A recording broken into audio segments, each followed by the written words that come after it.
গতকালকের পুজো করা ফুলগুলোকে আর ফেলার দরকার পড়বে না, কারণ একটা নতুন আইডিয়া নিয়ে চলে এসেছি। ফুলগুলোকে ছোট ছোট করে কেটে রোদে শুকিয়ে নেব। একদম কড়মড়ে করে শুকিয়ে নিতে হবে। আর এটা এখন আমার 3 দিন সময় লেগেছে শুকিয়ে নিতে। গরমের সময়তে কিন্তু এটা একদিনেই হয়ে যাবে। তো একদম কুড়মুড়ে হয়ে গেছে ফুলগুলো। এগুলোকে আমি মিক্সার গ্রাইন্ডারে ভালো মতো গ্রেট করে নেব। এইদিকে একটা ডিশ নিয়েছি, সেটার মধ্যে দুটো কর্পূর নিয়েছি, যেটাকে হাতের সাহায্যে আমি ভেঙে নিলাম।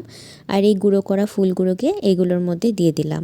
এবার এটার মধ্যে দিয়ে দেবো 1 চামচ মতো ঘি আর 2 চামচ মতো জল। এখানে কিন্তু তোমরা গোলাপ জলটাও ইউজ করতে পারো। এবার আমি এটাকে একটা শক্ত ডোয়ের মতো বানিয়ে নিয়েছি। এরকম ছোট ছোট গোল গোল সাইজের বানিয়ে নিচ্ছি। তারপর এরকমভাবে চাপ দিয়ে দিয়ে ত্রিভুজের মতো বানিয়ে নেব। এরপর পেছন দিকে একটু গর্ত করে দেব, এটা অপশনাল। 2 থেকে 3 ঘন্টা শুকানোর জন্য রেখে দেব। তারপর রেডি হয়ে যাবে এই ধূপগুলো জ্বালানোর জন্য। নেক্সট পার্ট দেখতে গেলে চ্যানেলটিকে সাবস্ক্রাইব করো।